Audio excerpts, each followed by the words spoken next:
एक समय की बात है। एक बहुत ही बुद्धिमान और शक्तिशाली राजा था, जिसका नाम राजा विक्रम था। वह अपने राज्य में न्यायपूर्ण शासन करता था। राजा के 3 सुंदर और शक्तिशाली बेटे थे। ये तीनों राजकुमार अपने समय के सबसे योग्य और बहादुर युवा थे और उनके राज्य के लोग उनसे बहुत प्यार करते थे। एक दिन राजा विक्रम ने सोचा कि वह अपने तीनों बेटों में से किसे अपना उत्तराधिकारी बनाएंगे। यह निर्णय बहुत कठिन था, क्योंकि तीनों बेटों में कोई भी किसी से कम नहीं था।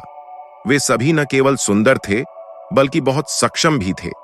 राजा ने इस बारे में अपने मंत्री से सलाह ली। मंत्री, जो हमेशा राजकुमारों और राज्य के हित में सोचते थे, उन्होंने राजा से कहा, महाराज, तीनों राजकुमार अच्छे हैं और तीनों को ही राज्य चाहिए। क्यों ना हम कोई ऐसा उपाय करें जिससे हम यह जान सकें कि इनमें से सबसे योग्य कौन है। मंत्री की बात राजा विक्रम को पसंद आई। मंत्री ने सुझाव दिया कि तीनों राजकुमारों की शादी की जाए और फिर सबसे अच्छा राजकुमार राजा बने। इसके लिए एक प्रतियोगिता आयोजित की जाए, जिसमें उनके साहस, क्षमता और विवेक का परीक्षण किया जा सके।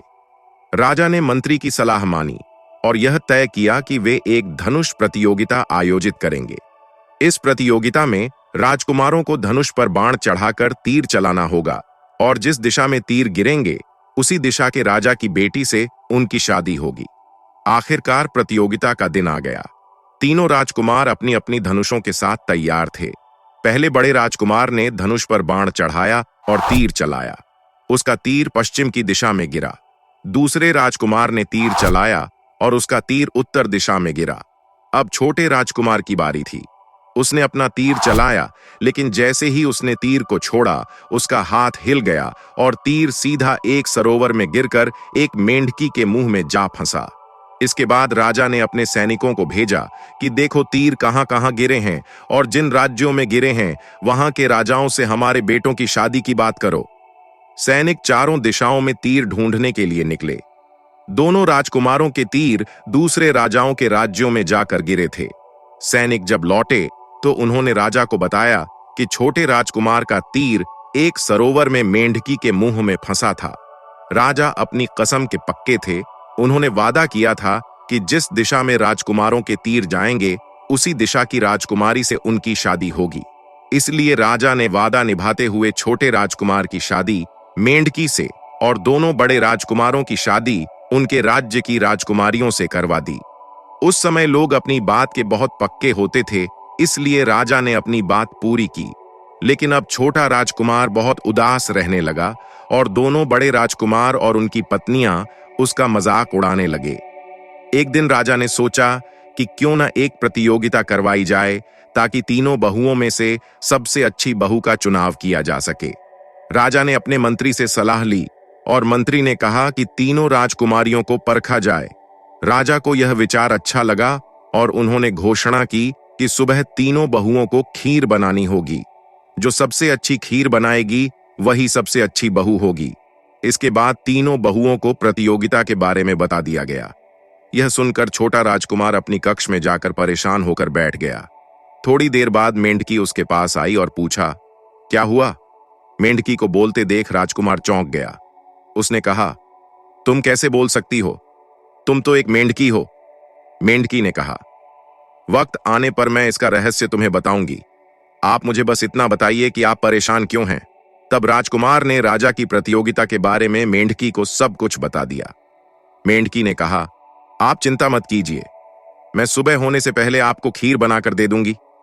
यह सुनकर राजकुमार सो गया।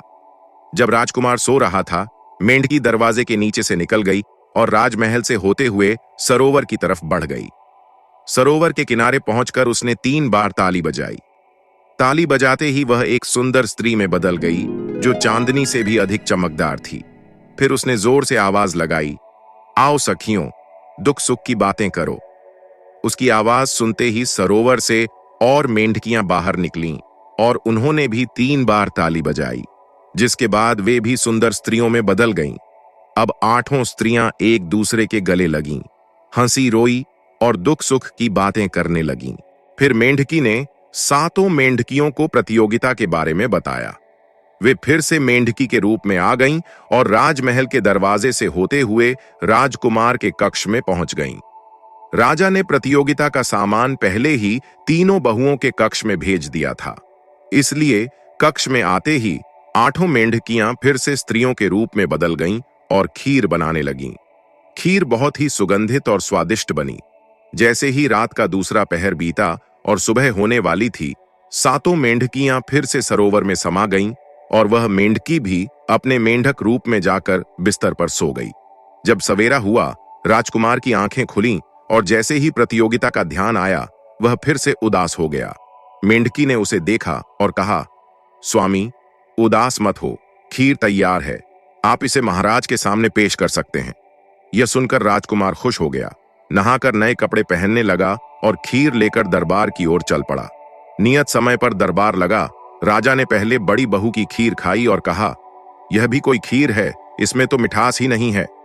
फिर मझली बहू की खीर पेश की गई। राजा ने उसे छक कर कहा, इसमें तो इतना मीठा है कि यह जहर जैसी हो गई है, मैं इन दोनों में से कोई खीर नहीं खाऊंगा। तीसरी बहू की खीर की किसी को उम्मीद नहीं थी, इसलिए सारे दरबारी उठने लगे। लेकिन छोटे राजकुमार ने कहा, महाराज, आपने तो मेरी पत्नी की खीर छकी ही नहीं। राजा हैरान हुए, फिर भी उन्होंने कहा, लाओ, हम उसकी भी खीर छकते हैं। राजा ने जैसे ही मेंढकी की बनाई खीर खाई, उनकी खुशी का ठिकाना नहीं रहा। उन्होंने कहा, इतनी स्वादिष्ट खीर मैंने आज तक कभी नहीं खाई। यह सुनकर सारे दरबारी हैरान रह गए और दोनों बड़ी बहुएं जल भुन कर रह गईं। अब सब आपस में चर्चा करने लगे कि वह मेंढकी इतनी स्वादिष्ट खीर कैसे बना सकती है। इसके बाद मेंढकी के दरवाजे के बाहर पहरा लगा दिया गया ताकि यह देखा जा सके कि वह क्या करती है। इसी बीच दोनों बड़ी बहुएं जलन से भर गईं और उन्होंने सोचा कि उन्हें अब मेंढकी की नकल करनी होगी। उन्होंने राजा से कहा, पिताजी, हम एक और प्रतियोगिता करवा लेते हैं। राजा ने अगले दिन दरबार में घोषणा की कि जो बहू सबसे अच्छे कपड़े बनाकर उन्हें देगी, वही सबसे अच्छी बहू होगी। अब दोनों राजकुमारों ने अपनी अपनी पत्नियों को बताया और छोटा राजकुमार फिर से उदास हो गया। वह फिर से अपने कक्ष में आकर लेट गया। मेंढकी ने देखा तो वह राजकुमार के पास आई और बोली, आज फिर क्यों उदास हो?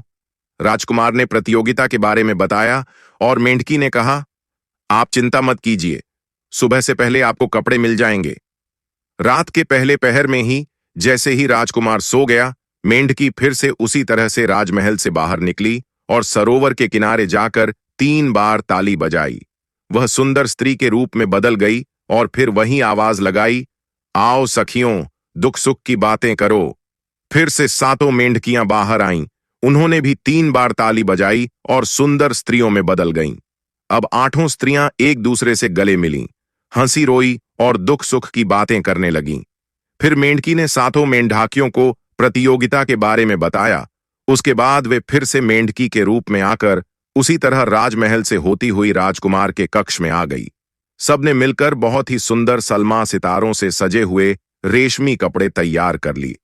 जैसे ही सुबह हुई, सातों मेंढकियां फिर से सरोवर में समा गईं और मेंढकी भी अपने मेंढक रूप में आकर बिस्तर पर सो गई। सुबह जब राजकुमार उठा तो फिर से उदास हो गया। मेंढकी ने कहा, स्वामी, कपड़े तैयार हैं, आप पिताजी महाराज को जाकर भेंट करें। यह सुनकर राजकुमार खुशी से दरबार जाने को तैयार हुआ। सही समय पर दरबार लगा। तीनों राजकुमार अपनी अपनी पत्नियों द्वारा बनाए हुए कपड़े लेकर दरबार में हाजिर हुए। बड़ी बहुओं के कपड़े राजा को पसंद नहीं आए। उन्होंने उन कपड़ों को नौकरों को दे दिए। फिर छोटे राजकुमार ने जैसे ही कपड़े पेश किए, राजा ने कहा, यह तो त्योहारों पर पहनने लायक कपड़े हैं। तुम्हारी पत्नी ने बहुत सुंदर और अच्छे कपड़े बनाए हैं। यह सुनकर दोनों राजकुमार जल भुन गए और उन्होंने एक चाल सोची। उन्होंने राजा से कहा, पिताजी, हम एक और प्रतियोगिता करवा लेते हैं। राजा ने कहा, कल दरबार में जो सबसे अच्छा गाना गाएगी, वही सबसे अच्छी बहू होगी। दोनों राजकुमारों ने यह बात आकर अपनी पत्नियों को बताई तो वे बहुत खुश हुईं। दोनों राजकुमारियों ने सोचा कि अब हम वही करेंगे जो मेंढकी करती है, क्योंकि जो वह करती है वही राजा को पसंद आता है। यह सोचकर एक छोटे से छेद से दोनों उसके दरवाजे में झांक कर देखने लगी। हर दिन के जैसे राजकुमार अपने कमरे में आए और प्रतियोगिता के बारे में मेंढकी को बताया। उस दिन राजकुमार भी जानना चाहता था कि आखिर मेंढकी का राज क्या है, इसलिए वह भी सोने का बहाना करके अपने बिस्तर पर लेट गया। मेंढकी समझ गई थी कि उसकी दोनों जेठानियां उसे देख रही हैं। मेंढकी भी चालाक थी। वह उठी और ढेर सारा ठंडा पानी पिया और सो गई। दोनों जेठानियां यह देखकर चौंक गई। ये क्या, ये तो ठंडा पानी पीकर सो गई।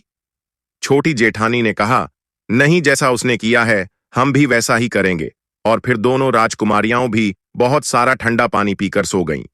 कुछ समय बाद जब मेंढकी को लगा कि खतरा टल गया है, तो वह उठी और दरवाजे के नीचे से बाहर निकल गई। वह सरोवर के किनारे जा पहुंची। राजकुमार ने उसकी जासूसी की और वह भी उसके पीछे पीछे वहां पहुंच गया। उसने सब कुछ देख लिया कि मेंढकी क्या करती है। जैसे ही मेंढकी अपने असली रूप में आई और उसकी साथियां भी बाहर आईं, राजकुमार ने हैरानी से चिल्ला दिया। जैसे ही उन्होंने राजकुमार को देखा तो उन्होंने कहा, राजकुमार, आपको यह सब नहीं देखना चाहिए था, पर अब आपने देख लिया तो मैं आपको अपना राज बताती हूं। मेंढकी ने राजकुमार से कहा, कुछ साल पहले मैं एक सुंदर राजकुमारी थी। एक दिन हम सभी ने एक साधु को बहुत तंग किया था, जो सरोवर के किनारे तपस्या कर रहे थे। हम पानी एक दूसरे पर उछाल रहे थे और वही पानी बार बार साधु के ऊपर गिर रहा था, जिससे उनकी तपस्या भंग हो रही थी। साधु ने गुस्से में आकर हमें शाप दिया, जैसे तुम उछल कूद कर रही हो वैसे ही तुम एक मेंढक बनकर पूरी जिंदगी उछल कूद करोगी और इसी सरोवर में रहोगी। यह सुनकर हम बहुत दुखी हो गए और बहुत रोए। घर आकर हमने अपने माता पिता को यह बताई। हमारे माता पिता ने साधु से माफी मांगी और हमसे माफी की गुजारिश की।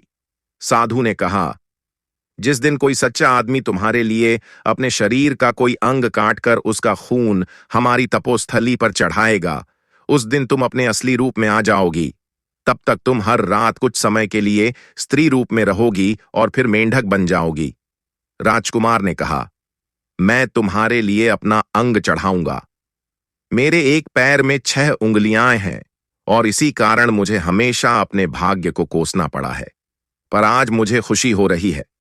अगर मैं अपने पैर की एक उंगली तुम्हारे ऊपर चढ़ा भी दूंगा, तब भी मैं अंग विहीन नहीं होऊंगी। इतना कहकर राजकुमार ने अपने पैर की छोटी उंगली को काटकर साधु की तपोस्थली पर खून छिड़क दिया और अपनी स्त्री से कहा, अब तुम अपने असली रूप में कब आओगी? राजकुमारी ने कहा, सुबह के पहले पर से पहले मैं अपने असली रूप में नहीं आ सकती। ऐसा कहकर राजकुमारी फिर से मेंढक के रूप में बदल गई। 7 मेंढकियां सरोवर में चली गईं और राजकुमारी मेंढकी राजकुमार के साथ राजमहल में आ गई। आज की रात राजकुमार के लिए बहुत खुशी की बात थी, क्योंकि जो राजकुमार पहले अपने भाग्य को कोसते थे, आज वे अपने भाग्य पर गर्व कर रहे थे। बार बार वे मेंढकी को देख रहे थे कि वह स्त्री रूप में आई या नहीं, और रात बड़ी उम्मीदों के साथ कट रही थी। सुबह होते ही राज दरबार सजने लगा और सब लोग राज दरबार की तरफ जाने लगे। दोनों बड़ी बहुएं भी अपने पतियों के साथ राज दरबार में पहुंच गईं। छोटा राजकुमार भी मेंढकी को एक टोकरी में रखकर राज दरबार में लेकर आया और बार बार टोकरी की तरफ देख रहा था कि मेंढकी स्त्री रूप में आई या नहीं।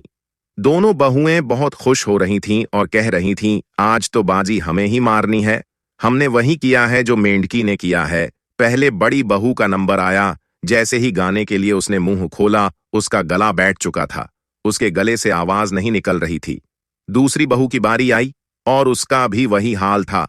सारे दरबारी ठहाके लगाकर हंसने लगे। अपना मजाक उड़ता हुआ देख दोनों बहुएं अपने सिंहासन पर जाकर चुपचाप बैठ गईं। अब क्या था, राजा ने कहा, अब इस प्रतियोगिता को यहीं खत्म करें, क्योंकि मेंढकी से तो उम्मीद ही नहीं है। इस पर राजकुमार ने कहा, नहीं महाराज, जब आज तक मौका दिया है तो आज भी मौका दिया जाए। सभी दरबारी आपस में कानाफूसी करने लगे। अब क्या यही दिन देखना रह गया? क्या मेंढकी गाना गाएगी? अचानक से टोकरी के पास एक तेज प्रकाश फैला। इतना तेज प्रकाश था कि सबकी आंखें चौंधियां गईं और मेंढकी एक सुंदर स्त्री के रूप में बदल गई। इतनी सुंदर कन्या आज तक किसी ने नहीं देखी थी। वह कन्या राजा के सामने आई, दोनों हाथ जोड़कर प्रणाम किया और गाने की अनुमति मांगी। राजा ने अनुमति दी। जैसे ही उस कन्या ने गाना शुरू किया, सारे दरबारी मंत्रमुग्ध हो गए। ऐसा गाना उन्होंने कभी नहीं सुना था। गाना खत्म हुआ और सारे दरबारी उसके गाने में खो गए थे। थोड़ी देर बाद उनकी तंद्रा टूटी और उन्होंने तालियों की गड़गड़ाहट से उसके गाने की तारीफ की और सब ने उस कन्या की बहुत प्रशंसा की। राजा भी उससे बहुत खुश हुए और उसे मेंढकी होने का राज जानने को चाहा। राजकुमारी ने सब कुछ राजा को बता दिया। उसके बाद राजा ने सबसे अच्छी बहू का गौरव अपनी छोटी बहू को दिया और छोटे राजकुमार को अपना उत्तराधिकारी बना दिया। कुछ समय बाद दोनों की फिर से रीति रिवाजों के साथ शादी कर दी गई। दोनों राजा रानी बने और खुशी खुशी महल में रहने लगे। दोस्तों, आपको हमारी यह कहानी कैसी लगी? हमें कमेंट करके जरूर बताएं। अगर हमारी यह कहानी आपको पसंद आई हो तो कृपया इसे लाइक और शेयर करें। इसके साथ साथ हमारे चैनल को सब्सक्राइब करना न भूलें। जय सीताराम।